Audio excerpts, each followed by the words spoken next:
Talent makes chess look simple than hard work. Magnus Carlsen. Welcome ChessBox Worldwide. We thank you for watching our channel and appreciate the time you give our content. Today we bring you an attacking game from Kireka Chess Championship, one of the strongest tournaments in East and Central Africa. So this is a game between Gong Thon Gong, South Sudanese #1, who is the former champion of the previous Kireka edition in 2023, who stunned IM Arthur Segwanye in the final round and went on to beat Fidemaster Nsubuga Haruna in the tie-breaks, winning both games in both black and white to attain the 2023 Kireka Chess Championship title. While Ssonko Mathias Allan is ranked #5 in East Africa and a winner of multiple championships in Africa. This was board 1, round 5, both players on maximum points, with 4 wins out of 4 games. Gong had beaten IM Emojongalija in round 4, then Ssonko Mathias Allan had beaten Jacob Jok Matkop, a coach from South Sudan, in round 4. Let the action begin. So in the white pieces, Gong Thon Gong from South Sudan played e4 and Ssonko Mathias played c5, the Sicilian defense. Gong wanted to surprise Ssonko and he played b4, which introduces us to the wing gambit. Now the essence of the wing gambit is that white wants to take control of the center and wants black to go to the side of the board. So Mathias played c takes b4, d4, taking control of the center, then d5 to undermine the center immediately after e takes d5. Ssonko Mathias went on to play queen takes d5, but however, another interesting variation can begin with knight f6. So knight f6, and after f3, trying to open up for the bishop to sit on a3. In case of b takes a3, then knight takes d5. And after a takes b4, knight takes b4, then c3. In this position, you can see that white is already dominating the center of the game. You see at least white has some pawns which are in the center. And after knight d5, knight f3, e6, trying to open up for the black bishop, bishop e2, bishop d6. I can tell you the plan is very simple. This is a very playable continuation and black can go on and also white can go on to play this game. But however, after e takes d5, Ssonko Mathias went on and played queen takes d5. And in this position, Gong played a very strong move in this position. He played c4. The essence of c4 is to emphasize the domination of the center. And after d takes c3, ampersand, knight takes c3. In this position, queen f5 is a very strong move. For example, if black plays queen f5, this is pinning down the knight against the king, bishop d2 unpinning, and after e6, rook b1. Rooks belong to open files, attacking the pawn which is on b7. In case the bishop moves, then the pawn can fall.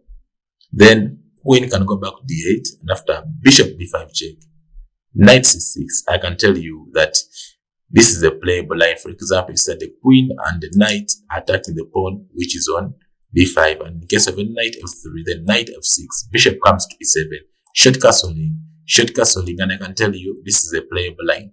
But however, after knight takes c3, Ssonko Mathias played queen d8. And after bishop b5 check, bishop d7, rook b1. And after a6, bishop takes d7. Then in this position, black, you have to give up the pawn which is on b7 and take this example. If knight takes d5, then rook takes b7. e6, knight f3, knight f6, short castling, then bishop d6. And after d5, knight c5, attacking the rook which is on b7. Rook goes back to b2, short castling, and after d takes e6, knight takes e6, rook d2, queen f5, giving up the bishop on d6 and attacking the knight which is on c3. I can tell you at least this is a playable line and this is an equal game. But however, after bishop takes d7, Ssonko Mathias played queen takes d5, an inaccuracy. And in this position, Gong went ahead to develop more pieces. He played knight f3. So in the essence that if black was ahead to play b5, for example, if black plays b5, then knight e5, attacking the queen immediately, queen b7, then Ssonko Mathias. And after knight f6, rook e1, knight bd7, f4. And I can tell you at least white has a huge advantage in the position. But however, after knight f3, Ssonko Mathias played knight f6. And in this position, Gong went ahead to play Ssonko Mathias. After e6, trying to open up for the bishop, knight e5, at hitting on the queen, trying to make it move away so that the queen can still come in with check. So queen c7, then queen f4 check. b5 is prohibited because of the immediate knight takes, and then the rook, which is on a8, can be hanging. That's why in this position, after queen f4, Mathias played knight b7. And after bishop g5, attacking the knight, bishop e7, rook fc1, Ssonko Mathias. Now in this position, Gong played a very strong move. He played knight d5, a very powerful move, attacking the queen by the knight, at the same time opening up for the attack of the queen by the rook, also attacking the bishop, which is on e7. So in this position, Mathias played the only move. He played queen d6. Now this is the position where Gong was supposed to go ahead and win the game on the spot. Gong went on to play knight takes e7. But however, so the only move which could win the game on the spot was knight takes d7. So two pieces are hanging, but black taking either of them still loses the game.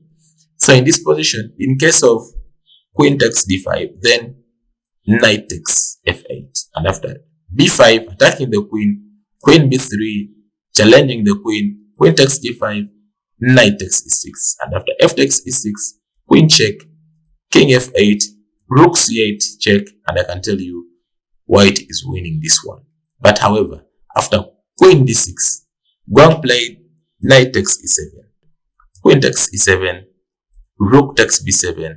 Now the rook has pinned down the queen on the 7th rank, and in case of any rook moves, either rook comes to d8, then the knight can jump in, forking the queen and the rook.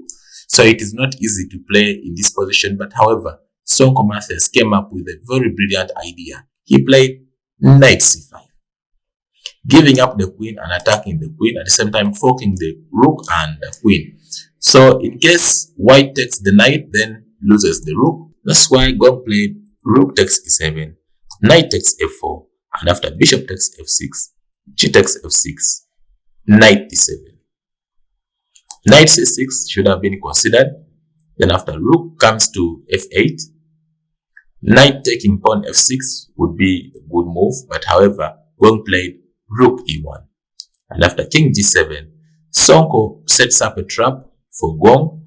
And after h3, trying to give a window to the king, rook e8. Now in this position, Ssonko Mathias sets a trap for Gong, and Gong falls in it. Gong played rook takes e6, which is a pure blunder. And after rook takes, Ssonko played rook a7, pinning the knight and the rook. And the next move is that the knight is going to come in and takes the free piece. So after king f1, Ssonko Mathias played knight b6 and was asking a question to the knight, what's doing on d7? So in this position, Gong realized that he had lost a piece, and then he played rook takes f7, king takes f7, knight b6, then rook b7, trying to attack the knight and looking to see a way of making the pawn which is on a6 a passed pawn. Knight d5, a5, knight c3, trying to stop any further advancements of the pawn.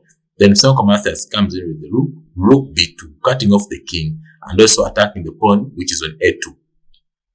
f4, rook b3, attacking the knight which is on c3, knight e4. Then here Ssonko Mathias played rook b4, attacking the pawn which is on f4, at the same time the pawn which is on b4. So white played king e2. Ssonko has a choice, either take the pawn which is on d4 or take the pawn which is on f4. But however, if you take the pawn which is on d4, then white can play knight, either knight c3 or knight coming to c5, and then can protect the pawn which is on f4 and can be a deadly game to go on to play. That's why in this position, Ssonko Mathias played rook takes f4, creating a passed pawn. And after king d3, defending the pawn, rook b4, trying to create way for the pawn to be, for the passed pawn to be pushed. And in this position, Gong played king c3, trying to come on board to try to stop the pawn to advance. Rook b8, and now the pawn is ready to be pushed. Knight c5, stopping the pawn to be advanced forward. King e7, bringing the king to stop the advancement of the passed pawn, which is on d4. g4, and after king d6, knight e4 check, Ssonko played king c6, avoiding any knight checks, and is ready to push the pawn to go to f4.